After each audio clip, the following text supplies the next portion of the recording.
Turn it up or down, just let me know. If you have not already done so, if you could please mute your speaker and also have your camera off during the presentation, we would greatly appreciate it. It is going to be recorded.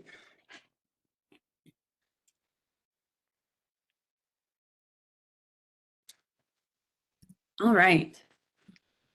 So this National TAB webinar is all about giving you the tools, timelines, and tips you'll need to put together a strong competitive application before the fall deadline sneaks up. So with that, we're just gonna get started. Next.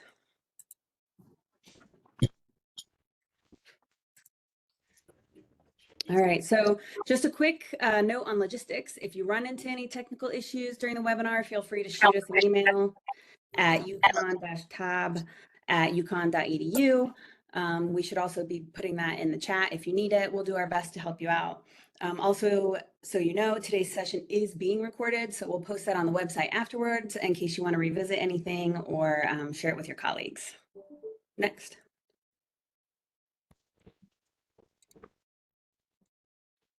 We'd really appreciate your feedback on today's webinar. It helps us keep improving and make these sessions as useful as possible for you. You can let us know what you thought by clicking the link in the chat. You can also head to the email address on the slide, or you can scan the QR code on the screen with your phone. It only takes a minute. We'd really love to hear your feedback. You can also do that at the end. We'll have that available, or you can pull it up as you go. Next. All right, so I'm just going to do some brief introductions with all of our amazing speakers today. With 30 plus years as a geologist, Wayne specializes in assessment and remediation. As a project manager at UConn TAB, he helps grant recipients navigate applications, site planning, budgeting, and RFPs for environmental services, turning complex projects into success stories. Carrie Martin, AICP, is the Environmental Sustainability Planner for NJIT TAB, serving EPA Regions 2 and 4. With a planning degree from Rutgers and a background in public and environmental policy, she blends big picture thinking with on-the-ground solutions to help communities plan for a cleaner, greener future. Katie leads the charge for the Mid-Atlantic TAB, bringing her expertise as a certified planner to the table. With a background in long-range planning, development review, and community engagement, she helps communities turn big ideas into actionable plans and make sure everyone has a voice in the process. My name is Roxanne Anderson. I am the KSU TAB Regional Director for EPA Region 5. I have a passion for community-driven change and have experience across state, federal, and nonprofit sectors. Cheryl Gonzalez is a Senior Brownfields Consultant with the Center for Creative Land Recycling, serving EPA Regions 9 and 10. Before joining CClear, she led regional development efforts in Nevada as Executive Director of the Western Nevada Development District and served as Town Manager of Genoa, Nevada. She brings a passion for revitalization and a talent for turning vision into action. Next. For those of you who are not familiar to the Technical Assistance to Brownfields program, or TAB for short, TAB provides free technical help to communities, tribal nations, and public entities working on brownfield sites. Each EPA region has a TAB provider, as you can see on the map. So wherever you are, there's a team ready to help. TAB assistance can include everything from helping you prepare your grant application and doing site inventories to reviewing old site records, planning investigations, and even helping you think through cleanup and reuse strategies. And again, it's all free. Next. So just a quick look at what we'll be covering today. We'll start out with the early steps of the grant process, like figuring out which grant is the best fit for your project and what you should be thinking about before you apply. We'll go over who's eligible, the key threshold criteria you'll need to meet, and how to make sure your project scope lines up with the grant that will actually be funding it. We'll also talk about the importance of working with your community, building the right team, and what's required for specific sites. Then we'll dive into tips for writing a strong application, how to navigate grants.gov, which is always fun, and wrap things up with time for questions, hopefully. So stick with us. There's a lot of helpful information ahead. Next. All right, so I'm first. Let's get into it. Advice for getting started. This is where we'll talk through those first key steps to get you set up for success with your Brownfield grant application. Next. So if you're here, you probably already know this, but just to refresh, what exactly is a brownfield? In simple terms, it's any property where redevelopment or reuse might be complicated by the possibility, not even the certainty, of contamination. That could mean hazardous substances, pollutants, or contaminants might be present. These sites can take all kinds of forms, from abandoned factories and old gas stations to former dry cleaners, shipyards, even agricultural land. The key thing is that these places often sit unused because people are unsure about what's in the soil or groundwater, and that's where most of the brownfield programs come in, is to help turn these challenges into opportunities for communities who don't have the resources to otherwise do so. Next. So one of the biggest pieces of advice we can give you is this: do as much as you can as early as you can. Brownfield grant applications can be detailed and very time consuming. And the more you can get done up front, like gathering site info, connecting with your community, lining up partners, the smoother things will go when it's time to actually write and submit. Starting early gives you time to troubleshoot, strengthen your application, and avoid the last minute scramble. Plus, some pieces like securing site access or gathering historical records can actually take longer than expected. So the earlier you get moving, the better your chances are of success. Next. A quick list of things to keep in mind. First, become as familiar as you can with the grant process. While workshops and webinars like this are super helpful, they shouldn't be your only source of prep. You should take time to read through the FY 2026 guidelines, check out EPA's frequently asked questions, and look at examples of successful applications. They can give you a great sense of what a strong proposal looks like.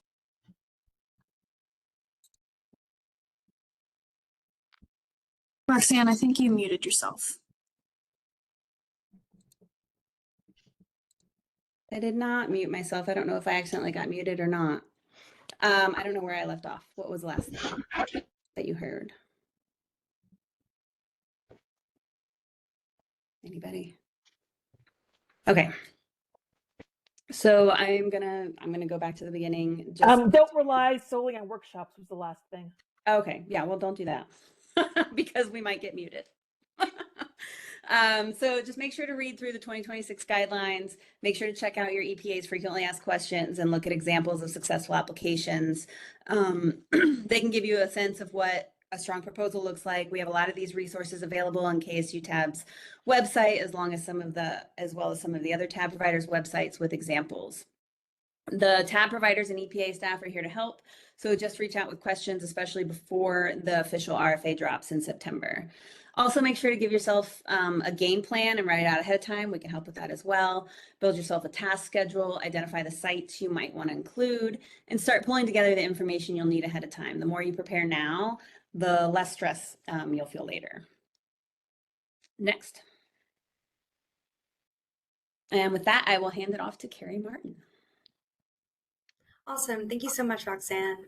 As Roxanne said before, my name is Carrie Martin, and I am with NJIT TAB, which is the TAB provider for regions 2 and 4, 2 being the Northeast and the Caribbean, and 4 being the Southeast. Next slide. We're here today to best prepare you so that in the fall of 2025, when EPA issues its requests for applications, most of the info that you need to do a really good job is already prepared, and all you need to do is compile it into a new application format. Every fall, applicants have struggled to pull together brownfield applications in a short amount of time. There usually isn't enough time to put together a stellar application between the time that EPA announces the RFA and the due date. So today we're going to go over some things that you can and should do before the RFA is even announced. That can't just wait until September. That said, today's webinar is not a how-to webinar. Rather, we're discussing what to focus on to prepare early. And when we're done, you should, again, have that list of preparatory tasks and a good idea of the time frame. So there are many reasons why you should consider applying for EPA brownfield grants. First, these grants can help you restore contaminated properties, put them back into productive reuse, and reap the benefits to your community. Second, these grants can help you create jobs and stimulate economic growth. Third, they can help you improve environmental and public health outcomes. Not only can these grants help you attract private investment and complementary funding, but they can also demonstrate your community's leadership in sustainability and community redevelopment. Next slide, please. So although this webinar is intended to give applicants a head start on their applications, it's likely some of you all in our attendance are not yet certain whether or not you want to pursue a grant. The information we provide in today's webinar should help you make that decision. However, you'll probably need to spend more time to make this determination. Here are some fundamental questions you may want to answer first to help you understand whether you should pursue funding and through what grants. So first, is my organization eligible? Not all organizations are eligible for all grants, so make sure that you check all grant eligibility requirements from the previous year's RFA. Or you may not be eligible for this round of grants if, for example, you have significant unspent funds from an earlier grant. Second, do you have the organizational capacity to administer a grant? Consider what your own organization is capable of on its own, or if you need partners, particularly for assessment activities. More on that in a bit. What is your proposed target area? A target area is a cohesive district or corridor in your community where you'll be eligible to conduct your grant activities with your grant funds. Next, is there or are there eligible sites? What work is needed? Is it planning? Is it assessment, cleanup, or something else? Is there an identified end reuse for the brownfield sites? And does it meet the threshold criteria? Again, we'll discuss what the threshold criteria is more in a little bit. Next slide, please.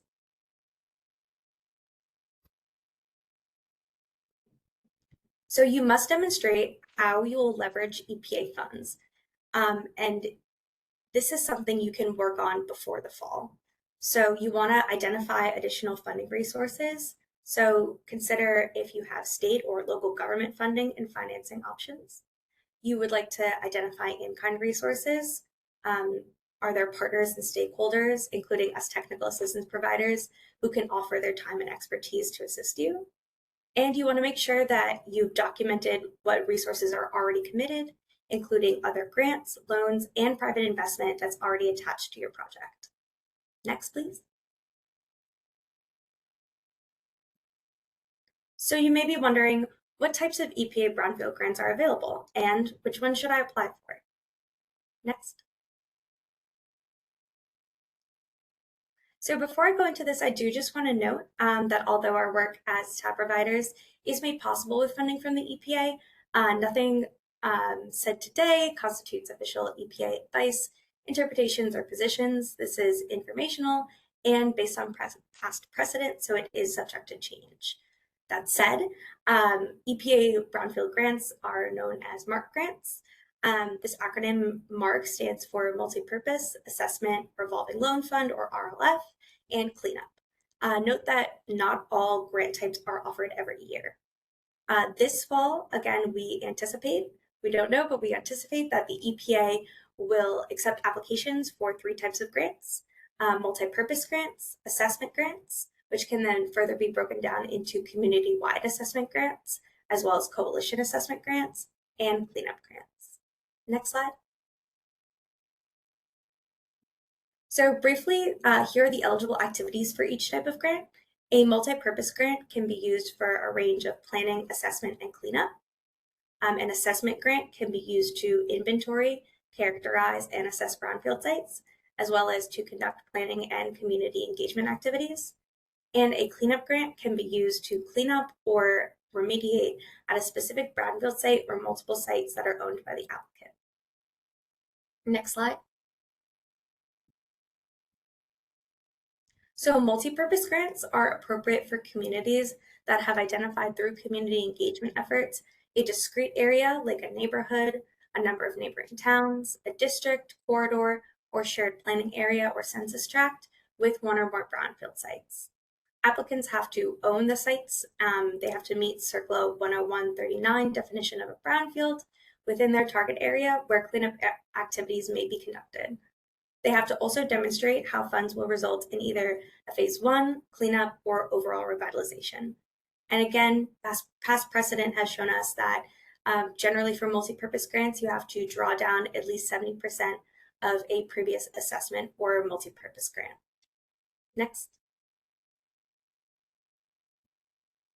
So assessment grant types can be broken down into 3 different subtypes. We have community-wide assessment, assessment coalition, and community-wide assessment for states and tribes. Next. So assessment grants can be used for a number of activities. These include site inventories, identifying past uses or current conditions, site assessment, conducting planning activities, initiating site revitalization, conducting site-specific cleanup and redevelopment planning, and conducting community involvement. Next slide. So community-wide assessment grants are appropriate for communities that are beginning to address their brownfield challenges, as well as for communities that have ongoing efforts to bring sites into productive reuse. In the past, applicants have been able to request up to $500,000 to carry out eligible activities. Next. So there are a few things to note if you'd like to pursue an assessment coalition grant. First, a lead entity partner with 2 or 4 non-lead entities that don't have capacity to apply for and manage their own grant is necessary. This lead entity must be a state, tribal, county, or local government or council or regional council that's established under federal, state, or local law. They must have at least 1 non-lead member that has never been a MARC grant recipient. So again, multi-purpose assessment, RLF cleanup. And organizing a successful assessment coalition and putting into place the necessary agreements takes time. So definitely one thing you would want to do is to consider if this is the right option for you and to get partnerships going early so that you have the necessary partners in place and you're able to meet these criteria. Lastly, one criteria to note is that non-leads can't be affiliated with another non-lead. So again, you want to make sure that you are choosing your partners wisely. Next. So community-wide assessment grants for states and tribes are only available to states, federally recognized tribal nations, and eligible Native corporations in Alaska to address brownfield sites in their jurisdiction. These awards have been funded under the Infrastructure Investment and Jobs Act, or IIJA, as well as current EPA Brownfield grant recipients for community-wide assessment grants for states and tribes must demonstrate that at least 60% of their funds are drawn down for the current agreement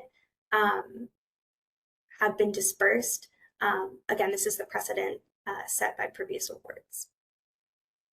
Next slide. So this is the anticipated timeline for the RFA, when applications are due, when awards may be announced, as well as when work plans must be submitted and grants awarded. Again, I just want to reiterate that this is not an official EPA advice, interpretations, or positions. This is not an announcement. This is just information based on past precedent that may help you to plan out and schedule how you're going to get your team together and when you might need to have certain things in place. And with that, I will kick it over to Cheryl.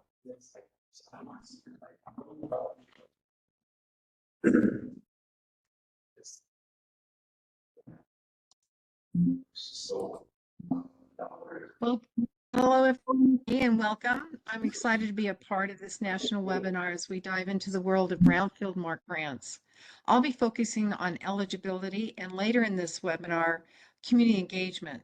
These are some of the most important pieces of the puzzle when you're applying for EPA Brownfields funding.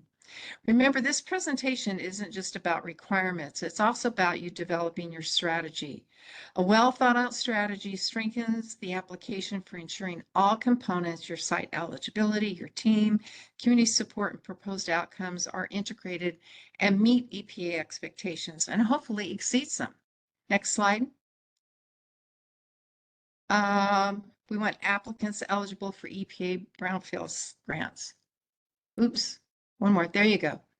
So we'll review the applicants that are eligible for EPA Brownfields grants. This includes state, local, and tribal governments, general purpose units of local governments, regional planning councils and councils of government, development and redevelopment agencies, and nonprofits. It's important to note with regard to nonprofits, 501c4s are not eligible to apply for an EPA Brownfields grant. This is because they're primarily social welfare organizations and their lobbying activities can conflict with federal grant requirements. Also, applicants must not be the responsible party for contamination at the site. That means they cannot have caused or contributed to the contamination. If you're unsure about your eligibility, please don't hesitate to reach out to your EPA representative or consult your TAB provider. TABs are here to help you clarify your eligibility and provide technical guidance free of charge throughout your process. Next slide. Let's talk about site eligible for EPA Brownfields grants. First, the site must meet the definition of a brownfield, or the EPA must make a site-specific determination. For example, if a site was historically used for industrial purposes, but its eligibility as a brownfield is unclear, the EPA may issue a site-specific eligibility determination upon request. This can occur, for instance, for former agricultural co-op or low-threat petroleum sites. The site must not be a federal facility. However, former federal facilities that are no longer owned or operated by a federal entity may be eligible. The site must not be listed on the Superfund National Priority List, the NPL. An NPL site is one of the most contaminated sites in the country and typically requires a different type of federal oversight under Superfund law. For cleanup grants, the applicant must own the site at the time of the application. And for assessment grants, the applicant only needs to demonstrate that they have access to the site. This means having written permission or a legal agreement with the property owner, allowing you to conduct environmental assessments there. Next slide.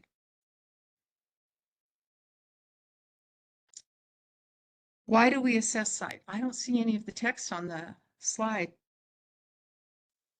Okay, we're going to do them one at a time. Okay, got it. So before we review the slides, let's start with a simple answer to the question, why?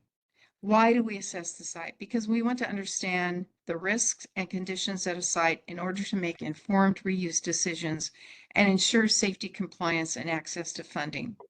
Let's walk through the reasons. First, to satisfy buyers, investors, or lenders, they want to understand the environmental risk. That is part of environmental due diligence and aligns with the business concept of managing liability. You want to attain liability protections. This includes federal and state protections under programs such as the All Appropriate Inquiry, or AAI, and status as an innocent landowner or bona fide prospective purchaser. AAI stands for All Appropriate Inquiries. It is an environmental assessment process that must be conducted no more than 180 days to property acquisition and sometimes up to a year. It helps secure liability protection and eligibility for EPA grants. You have an environmental professional conduct or update phase 1.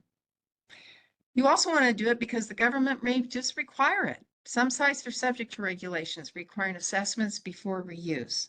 And finally, assessments are required in most cases before you can use an EPA grant funding for cleanup or redevelopment.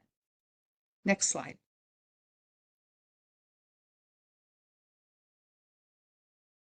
These next two slides are charts that EPA has created for assessing and planning for what you can apply for and at what point you can apply for it. So this first chart shows you is an eligibility chart for multiple application. This is a great tool when an entity is considering to apply for more than one grant. For instance, an entity may apply for both assessment and cleanup funding for different sites in the same application cycle. You can use this this chart to cross-check whether your entity type aligns with specific grant requirements. Refer to it early in the application planning process to confirm eligibility before you invest too much time in the application. Next slide. This next slide, it provides information as site eligibility for existing grant recipients. This graphic is designed to help you understand what types of grants you may be eligible to apply for based on what you have already. So, for example, if your organization currently holds a cleanup grant, this chart helps clarify whether you're eligible to apply for an assessment grant. According to the chart, you can apply as long as your existing grant is progressing appropriately and does not overlap in purpose or site focus. It's also important to note, as was previously discussed with our other presenters, it's important that you have checked your drawdown rate. If you have, you must have in some cases drawn down at least 70% of the existing grant. Example, if you receive $500,000, you should have spent at least $350,000 to reapply. Okay, so I'll hand it over to Katie.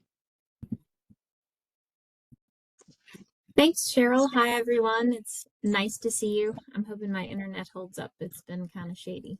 So I'm going to talk a bit about making sure that you meet the threshold criteria. Next slide, please. Thank you. So one thing that you can do to get started, which has been the theme of the webinar so far, is to go ahead and check last year's guidelines. So that would be for fiscal year 2025. Not much changes between year to year, so please take a look at those guidelines to give you a sense of what you can go ahead and start preparing for. Because, like I say, most of that content stays the same. There are differences in the threshold criteria for each type of grant, the ones that have been covered and addressed so far. So you just want to pay attention to that again. And then when the actual fiscal year 26 grant guidelines are released in the fall, then you can confirm and look to your tab provider, because we will be highlighting changes from last year to this year. But again, great way to go ahead and get started. And there are numerous criteria that you must meet and a document to make sure that you help meet all the criteria. The applicants for cleanup grants and multi-purpose grants in particular have numerous site eligibility criteria to make sure they meet. Next slide, please. Thank you. So when it comes to all grants, the threshold criteria makes sure that each applicant is eligible to actually receive an EPA Brownfield grant. The criteria is set up as pass-fail, and it's based on certain requests of information in the coming slides that I'm going to be covering. So the information, again, make sure the EPA reviewers are taking a look to make sure that you have provided that information so far, and if it does, again, it passes and it moves forward, or it fails and it does not go forward. So only those applications that fail are actually going to be approved. This is why it's so important. And some feedback that one of our EPA project officers last year wanted to make sure we really highlight is to double check your work. Is once you've actually submitted your application, you cannot pull it back and make any edits. So put a few sets of eyes on it. That's what your tab provider is here for. We can be another set of eyes for you. We can't write it, but we were happy to give you, again, another look at your application. So please be mindful and pay close attention to that threshold criteria. Because once that deadline passes, you cannot submit it to the EPA. And so make sure the information is provided along with the grant narrative. And once you have actually submitted your application, you'll know within 15 calendar days if you are not eligible. Sometimes the EPA will reach out to you to let you know what may be missing. They try to be pretty thoughtful about that, so you want to make sure your contact information is up to date, and you may have a chance to make some modifications, but I don't think that's always common, and you wouldn't want to count on that. So be prepared. Next slide. Thank you. So when it comes to assessment grants, you need a letter from the environmental state agency acknowledging that the plans that you plan to conduct the assessment activities. And this is saying for fiscal year 25, but for this coming year, of course, it would be fiscal year 26. So you need to have that letter, and it does need to be the current year. You cannot say, oh, well, I tried to apply last year, I was not successful, let me just resubmit the letter dated last year. That does not work. They can just do a quick update, and they're happy to do it. If you need any information or you would like some help facilitating that conversation with your state environmental agency, please reach out to your TAB provider. We would be happy to let you know or to help with that conversation. And so if you're applying for multiple grants, you only need one letter, but you do have to attach a copy of that letter with your application. Next slide, please. Thanks. So this is for cleanup grant. There's very little information on this slide, but it is very important. So really, I'm just highlighting that later on in the conversation in this webinar, you're going to learn more about the requirements for site characterization, those requirements for a cleanup grant. So look for that. That's coming. Again, you do need to have your letter from, have all your criteria and information confirmed and up to date. But again, please pay attention to what needs to be included in the threshold criteria, because cleanup grants do have some extra steps to them. Next slide, please. All right, so now you want to make sure you determine that the scope of the grant funds covers what you're going for in your actual work under the grant if you do receive it. Next slide, please. So when it comes to multi-purpose grants, I apologize. I definitely should have flipped these slides. So on the next slide, you're going to see about assessment, but multi-purpose grants do cover almost anything that you could do with an assessment or a cleanup grant. And that includes conducting brownfield inventories and then prioritizing those sites, some site reuse planning, the community engagement that's important to make sure you're including the neighborhood to understand what they would like to see in that particular area. Environmental site assessments, cleanup planning, design, and permitting. Design is probably not as heavy here. Actually, hold that thought. That would be for cleanup. Ignore me there. Cleanup planning, design, and permitting. Contractor procurement, cleanup of one or more sites, and then it also can cover participant support costs, such as a community liaison. That last bullet is relatively new. So, hopefully that'll be something that is maintained in this coming year for the grant criteria. But again, it's a newer thing, which is pretty helpful to have. Next slide, please. Assessment grants. So again, multi-purpose grants functions to help you do the actual assessment and the cleanup of one or more sites. When it comes to the assessment grant, so the work that could be done under that grant, or again, the multi-purpose grant can include brownfield inventories, prioritizing those sites, your phase 1 and phase 2 site assessments, monitoring activities, community engagement, site-specific cleanup plans, brownfield reuse plans, and as well as travel and training. So that's always a good opportunity. There are two types of assessment grants, as you learned about earlier. There's area-wide and coalition, but both of those will allow you to do site reuse assessments, market studies, infrastructure evaluations, community health assessments, site disposition strategies, visioning, revitalization plans, and resource roadmaps. The EPA has a really good site that I would encourage you to take a look at that allows you to see some of these eligible planning activities that are highlighted with these bullets here. So again, I would encourage you to take a look at that. Next slide. For cleanup grants, eligible uses would be the direct cost for actual programmatic grant management, and that includes the program reporting, cleanup oversight, as well as environmental monitoring.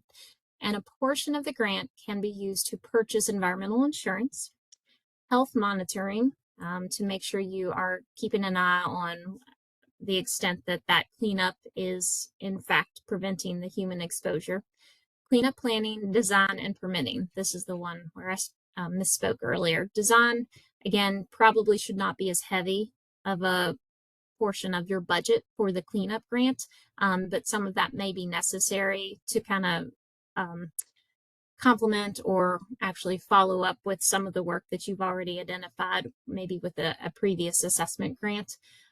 So again, because these are so competitive, design probably shouldn't be as big of a focus here, but it is something that could be covered. Contractor procurement and certainly cleaning up one or more sites. Next slide, please. All right. Thanks, everyone, and good luck. All right, so with that, I think we're going to take a brief 10-minute break. We will see you all back here at 12:46. If you have not muted yourself, I've been going through and muting you, but if you could try and mute yourself or keep yourself muted and keep your video off, I would appreciate it. If you have any questions, we'll be answering those in your chat box, so please feel free to keep putting those in there. And we'll see you soon. Is my mute off? Can you hear me? I can hear you. Okay, I'll turn it off.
All right.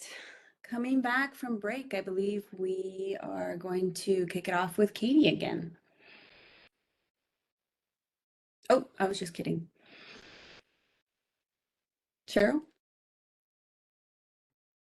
Hi, everybody. I'm sorry I'm going to have to do this without my video because I keep dropping off. So please excuse that. You won't get to see my face. Sorry. Anyway, okay.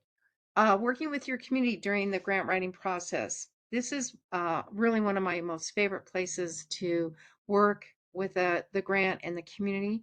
And this is our transition into one of the most critical pieces of your application, working with your community during the grant writing process.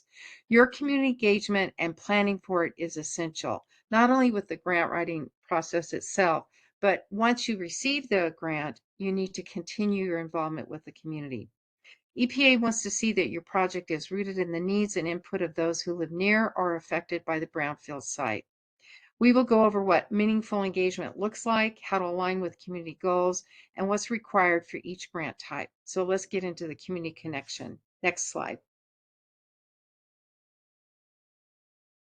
Okay, community engagement. Again, EPA wants to see involvement from relevant local organizations, groups, and entities, those who reflect or represent the community where the Brownfield project is located. It's never too soon to begin outreach. Early engagement can shape the project and the proposal in meaningful ways. Everybody is saying on here, start your process early, and that includes your community engagement as well. You want to involve stakeholders and community representatives in the decision-making process. Invite them to provide input and be a part of early conversations. If an organization becomes a part of the project and the application, define the role of each group and/or individual that they will play throughout the Brownfield project. Formalize the relationship. You can do this through MOUs or letters of support or agreements. This will definitely strengthen your application.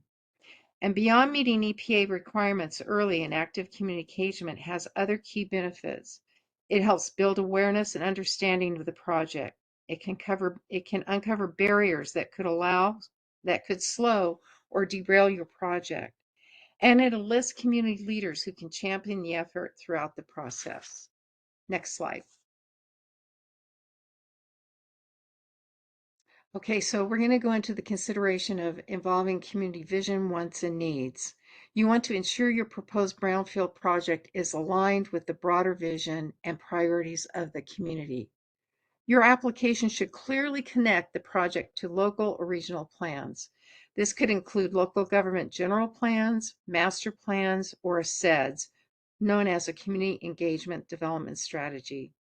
EPA values projects located in high priority areas such as community gateways, your downtown areas, historic districts, or underserved neighborhoods. It's important to identify community stakeholders and describe how you collaborate with them. This includes how you will share information and how they can help with the implementation. If you're unsure how to identify sites that align with community goals or need help verifying site eligibility, remember to contact your tab for free support and giving you the answers you need.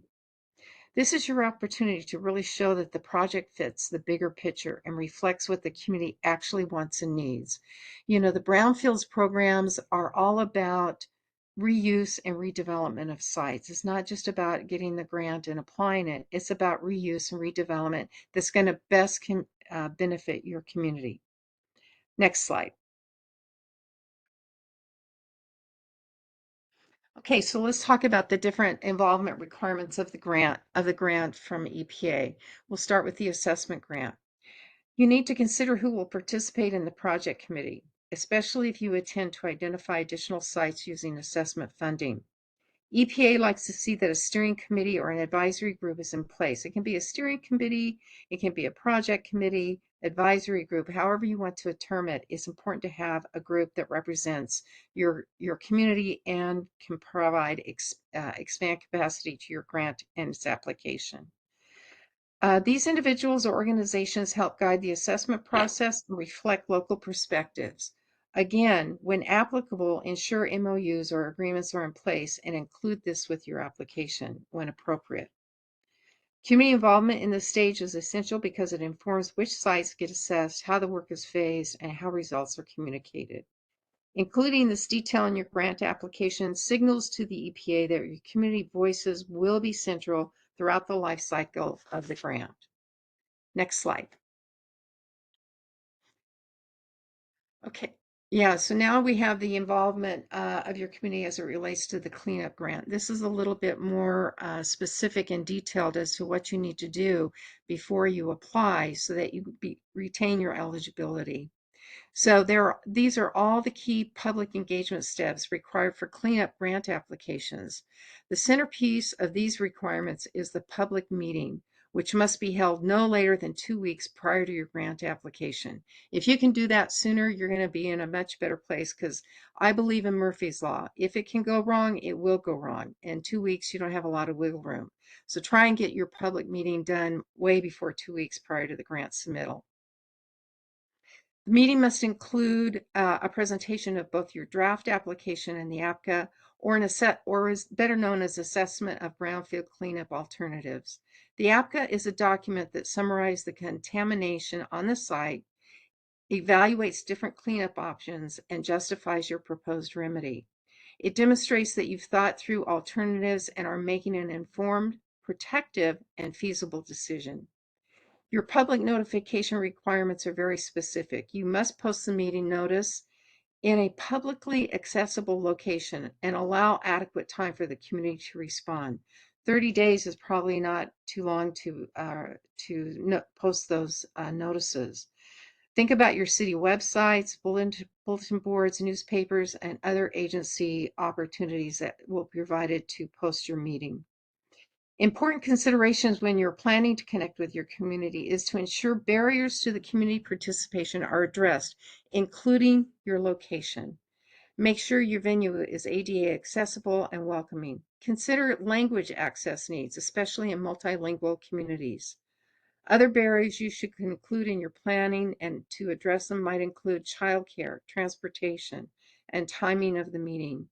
You want to ensure the highest level of community participation as possible when you're planning this meeting. And also very important, you need to document everything, record attendance, capture comments, and explain how incorporated public feedback into your final application. EPA reviewers will look for a strong, transparent process that reflects community concerns and collaboration. We can't stress enough how important it is to connect with your community in the application process and also after you receive the grant, hopefully. Next slide. Determining your team. And again, this is your project team, your advisory committee, however you want to term it. If you're new to Brownfield funding or this is your first application, I can't underscore how important it is to start building your team early. Have a solid team in place demonstrates to EPA that one, you have the capacity to manage the grant. Oh, you might go to the next slide, I'm sorry.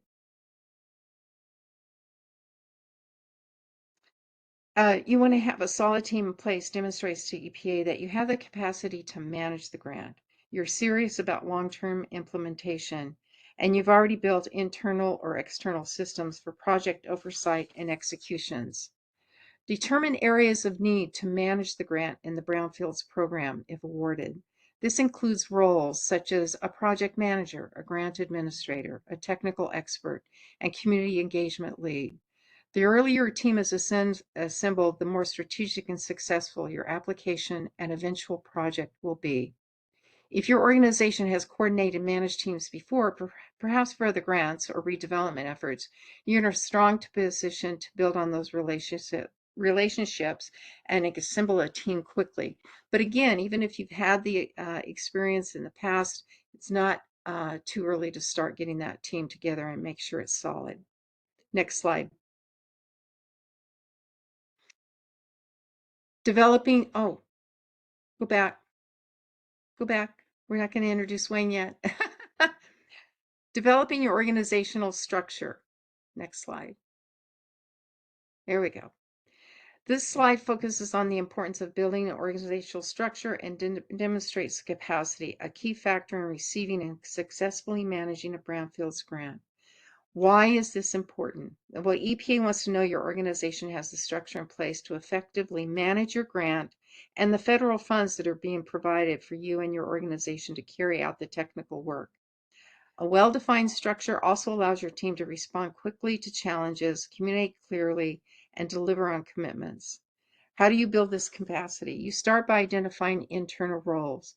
Who will manage the grant? Who will oversee the contractors? Who will handle financial tracking and reporting and lead community outreach? If gaps exist, plan to bring in expertise from consultants, other organizations, regional partners, or look at your interagency agreements. You must demonstrate both programmatic capability and an organizational structure that can manage all aspects of the grant. If your organization has led previous projects, consider leveraging existing team members or partnerships that have worked well in the past. And now I'll hand it off to Wayne.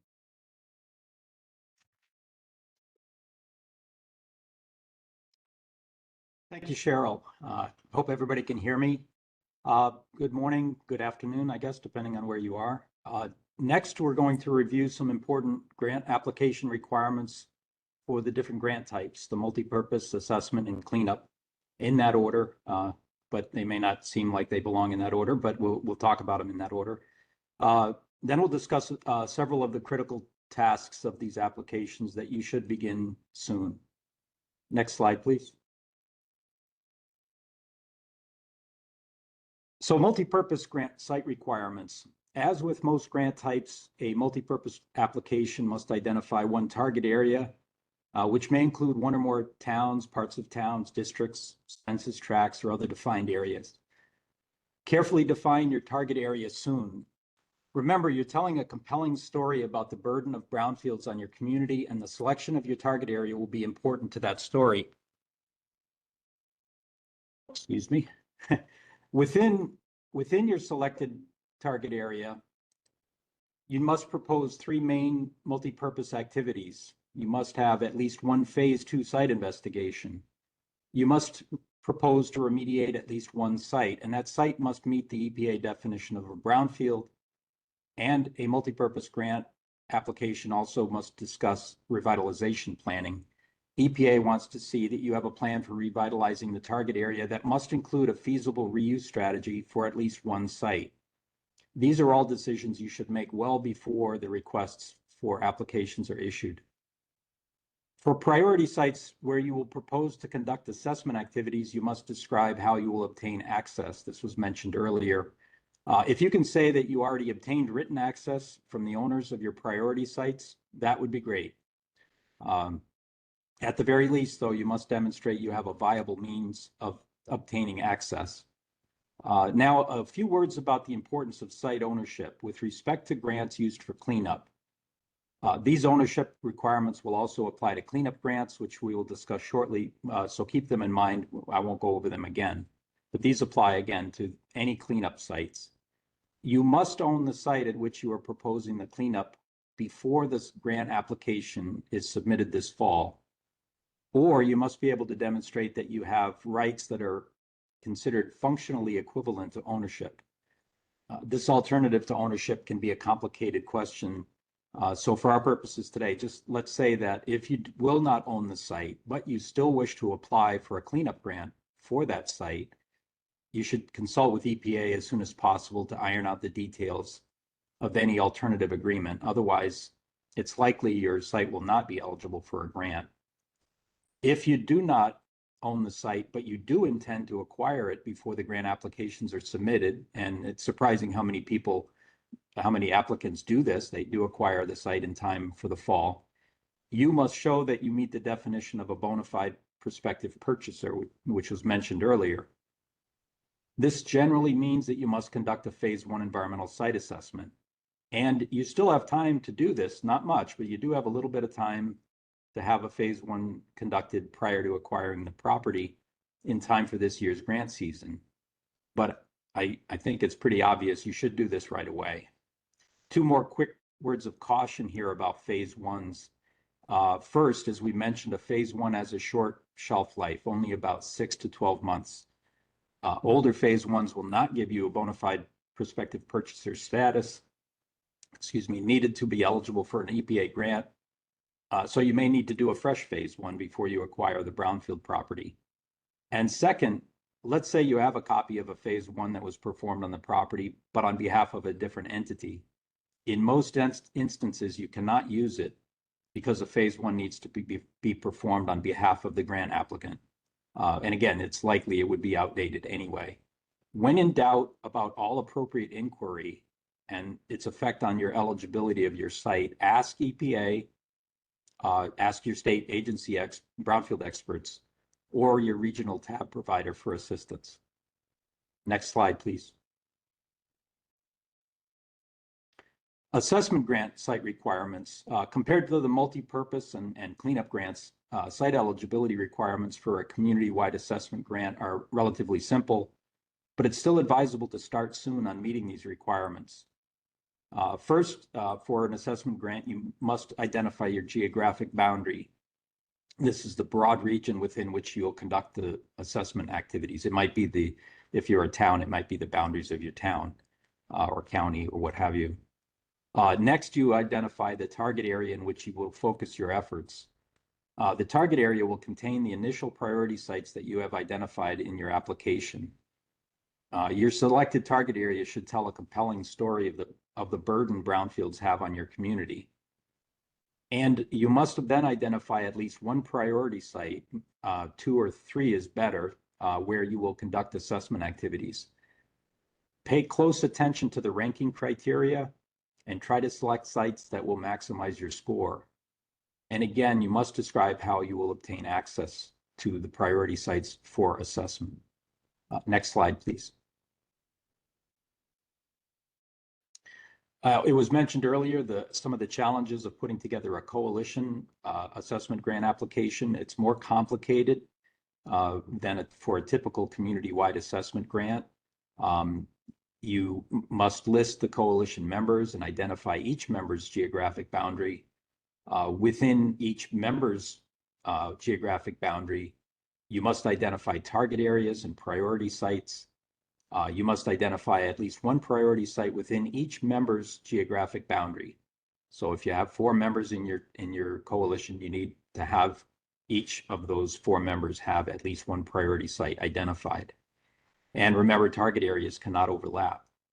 And finally, as with other grants, you must describe how you will obtain access to the priority sites. Doing all of this within a framework of multiple coalition partners takes more time than you would think, so don't wait to start this process. Next slide.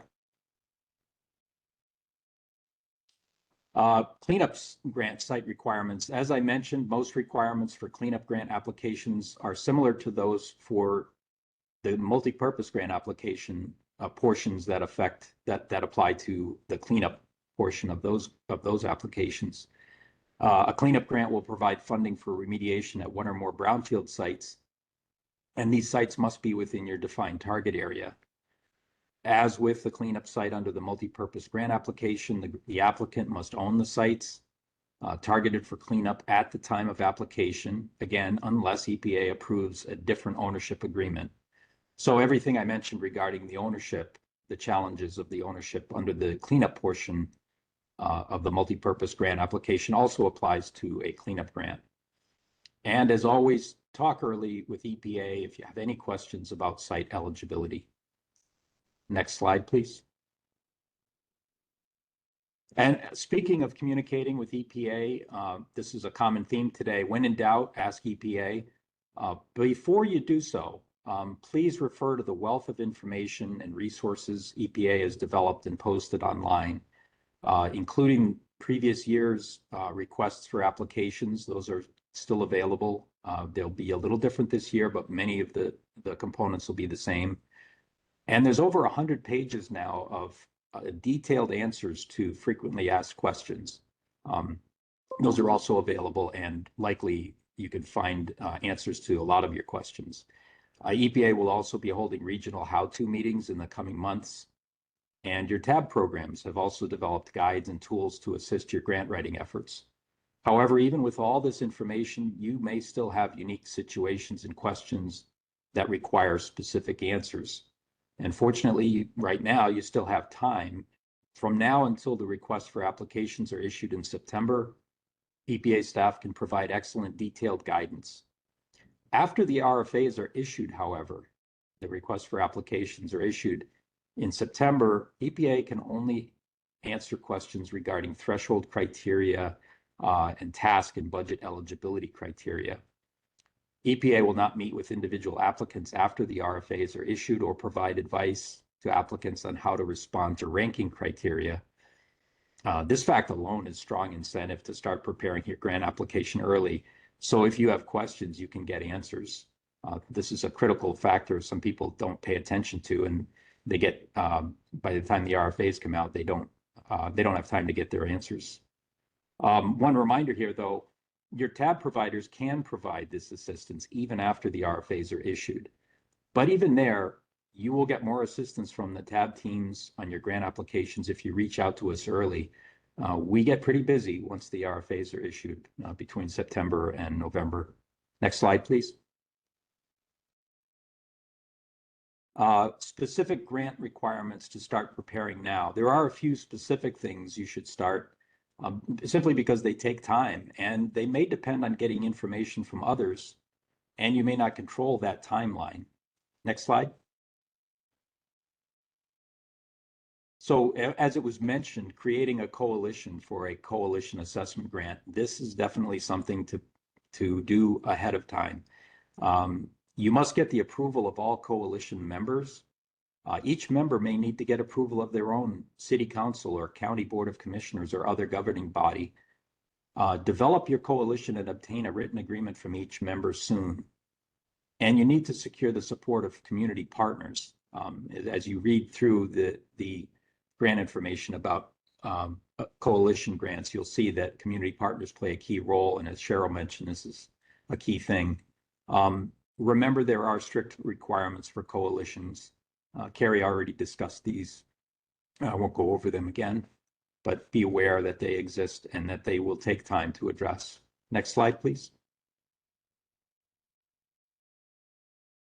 Considerations for applying for a cleanup grant. You must demonstrate you've got sufficient assessment, that sufficient assessment has been completed at your site to move on with cleanup. This generally means that a phase 1 and phase 2 assessment have been completed. But be careful here, because a phase 2 investigation may have been done, but it still may not have been sufficient to plan the remediation. For example, a phase 2 may have focused only on a particular release area and did not investigate all of the releases that you intend to clean up. We sometimes see that where people say, well, I've got this phase 2. I'm ready to go for the cleanup, and the phase 2 didn't address any of the things that they're actually trying to clean up. So a significant data gap like this may make it impossible to plan and budget for cleanup, which may keep you from being awarded a grant.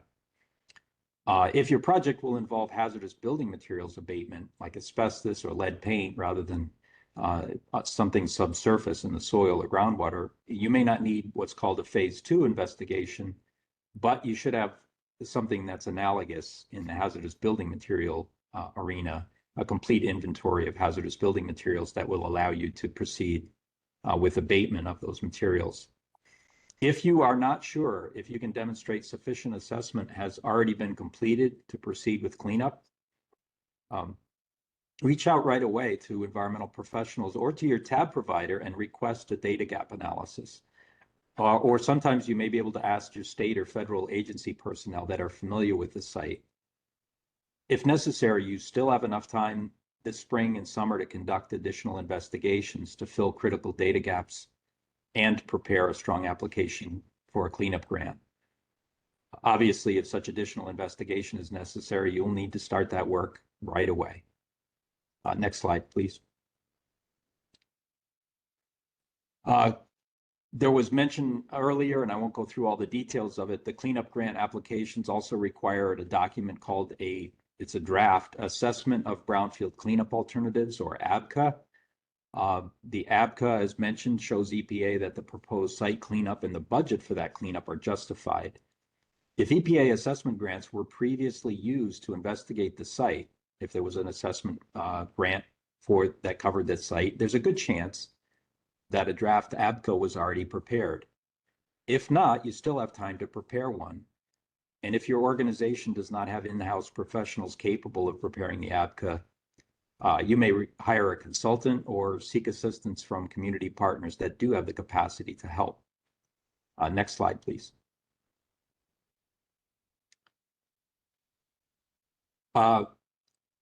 Just as the ABCA justifies the technical approach for your cleanup, the budget in your application must justify the amount of money you are requesting. And again, preparing a cleanup budget takes time. And this is more for cleanup grants than for anything else. This is the thing that really takes time.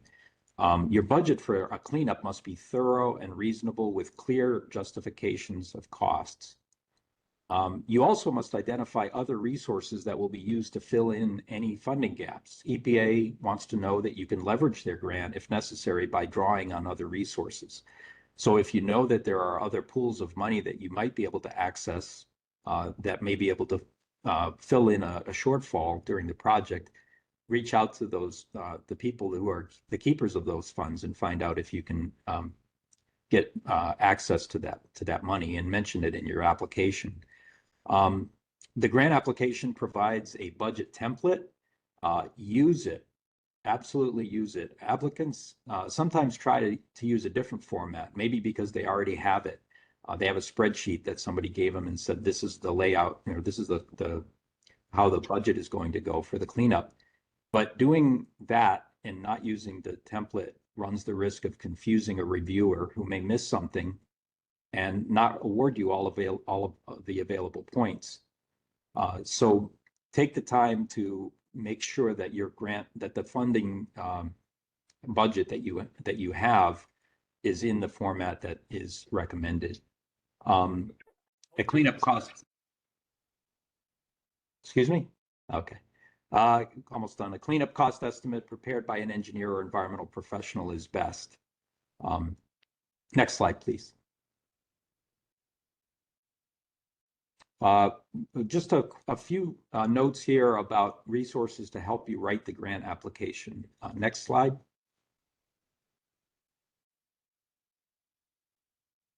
So we don't have time to go through all of the available grant writing tools and resources, and we strongly encourage, as it was mentioned at the outset, encourage you to become familiar with all of the information available from EPA and the TAB programs.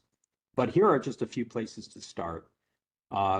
Early on, check out EPA's webinars and how-to guides. Note that each provides links to other resources that can help you with particular elements of your application.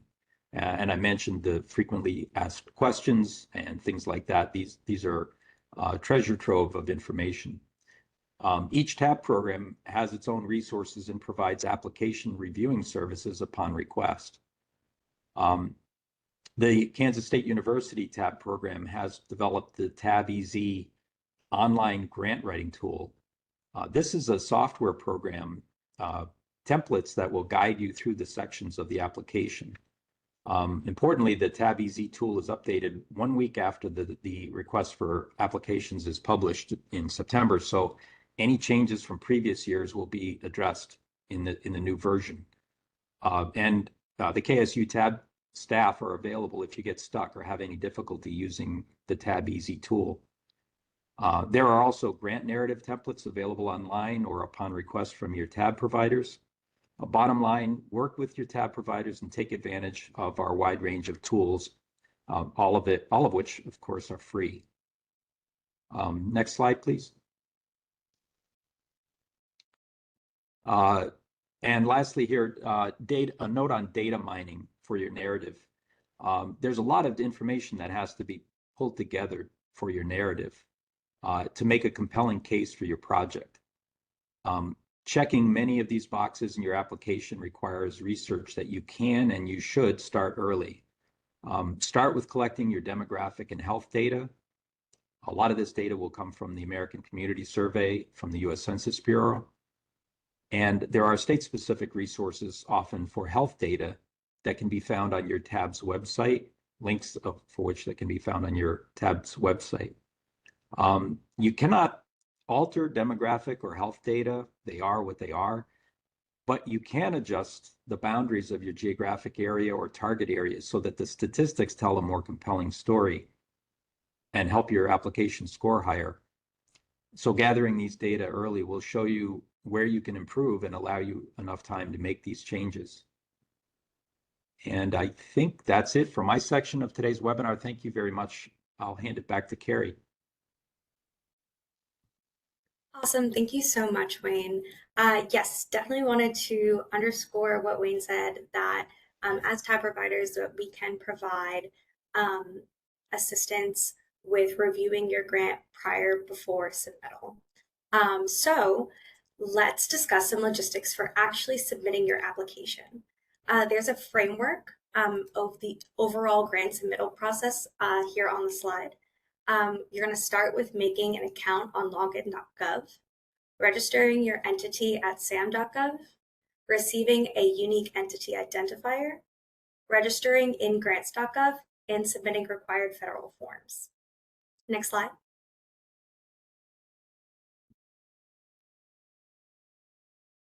So login.gov is a secure sign-in service used by the GSA for accessing sam.gov and other government services. When you try to sign into a participating agency website, it'll prompt you to create an account. So on login.gov, they manage your username and password. And then you go to sam.gov to register your entity, receive a unique entity identifier, or renew your entity, because it's important to renew your sam.gov registration at least 90 days before it expires. Next slide. So SAM stands for System for Award Management. Registering for sam.gov is needed to work as a federal contractor or receive business or nonprofit grants. Your SAM registration will be valid for a year. So you want to go to sam.gov to register your entity, check to see if your account is still active, and receive a unique entity identifier, or you want to renew your entity if it has lapsed. So renewing your sam.gov registration is important, again, at least 90 days before it expires. But I would recommend checking it whenever is most convenient for you. You want to probably give more buffer time than that 90 days. And for sam.gov registration help, you can use the link there to contact the Federal Service Desk, or FSD. Next slide. So you must register to submit your application electronically. If your registration is not complete and active, you will not be able to submit your grant application. Registration is done through federal government portals, as I've mentioned, and this process is not unique to EPA. It's used across multiple federal agencies, and although EPA provides detailed instructions in its RFAs on how to register, EPA does not control the process. In very limited instances, if you don't have the technical capabilities to apply electronically through grants.gov because of limited or no internet access, which prevents you from being able to upload the required application materials on grants.gov, you must contact EPA and follow instructions on obtaining a limited exception. However, obtaining such exception is very rare. I would assume, since you're watching this as a webinar online, you can submit your application online, but if you're aware of communities that are unable to do so, they would have to go through this limited exception process. Note what's in red text here, that this process can take more than a month to complete, and usually based on past precedent, there's like 6 weeks between when the RFA is announced and the grant is due. So again, you want to make sure that these are the things that you're starting now early before the fall. So again, just want to reiterate, you need to have an active SAM.gov account, a UEI, be registered in grants.gov, and also have the e-business point of contact designate an authorized organization representative or OAR in grants.gov. Again, you can go onto the EPA's website and look at previous RFAs, which can provide you some instructions on registering in grants.gov and sam.gov. Next slide.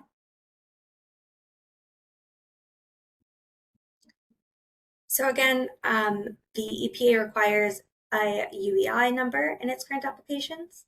This unique entity identifier is a unique 12-character alphanumeric identifier that uniquely identifies entities that do business with the federal government. You'll receive a UEI if your organization is registered in sam.gov. Again, this can take more than a month, so you want to make sure you start this early. Also, if you have previous experience with the DUNS number, note that this was phased out in 2022. So DUNS is no longer valid for federal award information. Next slide. Now that you're registered with login.gov and sam.gov and you have your UEI, now you can apply through grants.gov. First, you need to create a username and password, complete an AOR or Authorized Organization Representative profile. The OAR must be the person who submits the application in grants.gov. Become an authorized AOR by requesting approval from your organization's e-business point of contact or e-biz POC. You can and should track the status of your AOR in grants.gov to make sure it's being processed. Again, thank you for your patience with all of these acronyms and things like that. And your TAB providers on this call today are able to assist you understanding what each of these are and make sure you understand what needs to happen prior to the RFA to make sure that you're able to successfully submit. And with that, I'm going to kick it over to Roxanne for a wrap up. Thanks, Carrie. So before we wrap up completely, I want to make sure you know about our upcoming follow-up webinar, Grant or No Grant, Let's Navigate Your Next Move. It's happening May 22nd at 12 p.m. Whether you've been awarded an EPA Brownfield grant or not, this session will walk you through the next steps, offering guidance for both scenarios. So if you're wondering what to do after you've received a grant or how to proceed if you didn't, this is the perfect opportunity to get more insights. You can register now through the UConn website, and we can drop that link in the chat. There is also lots of grant writing workshops happening in your respective TAB regions. So I recommend reaching out to your TAB provider to find out if there's going to be any grant workshops in your state or in your region so that you can attend those later in the summer or early fall. Next. So taking a quick glance at the map, it's like your little TAB cheat sheet for anyone who wants to reach out based on your location. Each region has its very own provider, like I mentioned. The contact info is right there on the slide. Again, you'll be provided with the slides. And if you accidentally email the wrong one, I'm sure they'll kindly point you in the right direction. So no harm, no foul. Next. All right, so if you haven't already, now's your chance. Take a moment to click the link in the chat or scan the QR code with your phone. We really want your feedback on today's webinar. Promise it'll only take a second. Your input helps us, and it makes an impact, and it helps make these sessions better for and more useful for you as we go forward. So please don't make us beg and fill out the slides. Next. All right, a huge thank you to everyone for joining us today. We hope you found this session helpful. And now it's your turn. We have about 5 minutes to answer any questions we have not answered as we have gone along. And I will open it up to the speakers to chime in. If there's any questions in the chat that are of interest, just pop them in the chat and I can read them out. And if we run out of time, again, you can just reach out to your tab provider. As of right now, I'm not seeing any new questions, but we can wait here for a couple minutes to see if we do. Otherwise, thank you all for joining.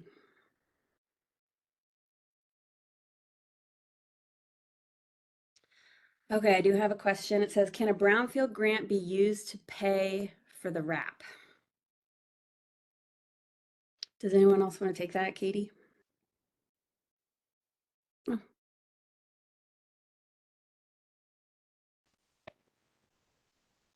I can probably take that. Yes, the short answer is yes, you can use assessment grants, planning grants for preparing a wrap. It is, you can do it with a cleanup grant as well.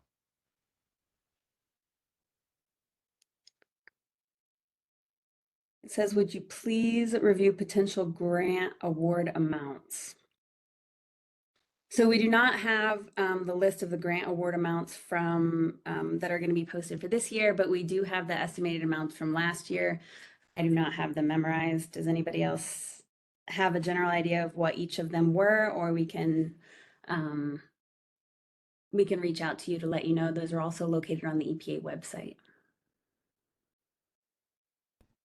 Yeah, I'll put a link to the last year's resources in the chat right now, so folks can review. Okay, thank you, Carrie. Next question, can an organization with a current cleanup grant apply for a new multi-purpose grant without spending down a certain percentage of the cleanup grant? Multi-purpose grants were not included in the table since they were not offered last year. It is my understanding that if you apply for a multi-purpose grant and you currently have a cleanup grant, there is a spend down requirement percentage. I don't know what that is though.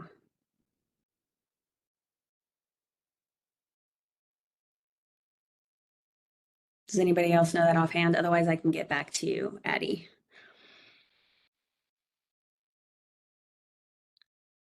Okay. And then, go ahead. Roxanne, it'll really, to answer Eddie's questions, Maggie. it'll depend how they come out. Yeah, hi, sorry, Maggie with KSU. We won't know until the guidelines come out. They could change that requirement. It could be the same. Yeah. The next question says, I may have missed it, but are Alaskan Native villages eligible for these funding opportunities? I think in the past they weren't, but there was talk of that changing.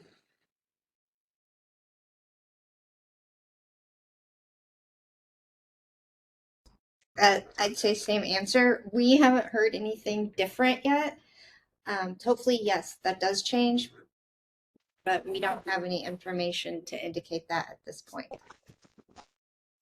I know these are not all the best answers.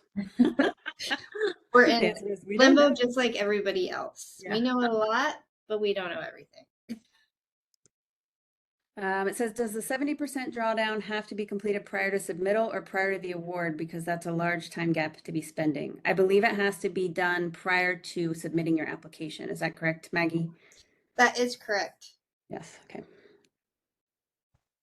Can I qualify that a little bit? Say that again? There's normally actually a deadline in the RFP that is actually before the application is actually due. So it's not actually the due date of the application that you have to do the spend down. There's normally a date in the NOFA that specifies that. Okay. Yes, You know, the charts that were presented in the slide presentation that I did on eligibility, there are two charts that EPA provides, and one of them is the site eligibility for existing grant recipients. So if you refer to that chart, it can answer the question as it relates to the multi-use grant and eligibility to apply for an assessment grant. So that's in the slide deck. Thanks, Cheryl. And with that, I believe we're out of time. However, if you submitted a question, please pop your email in there. We can get back with you or email us with your question. We are going to keep all of them on record. and we can still reach out to you and answer your question. Thank you all so much for joining, and please join us on May 22nd for the follow-up. Have a good afternoon.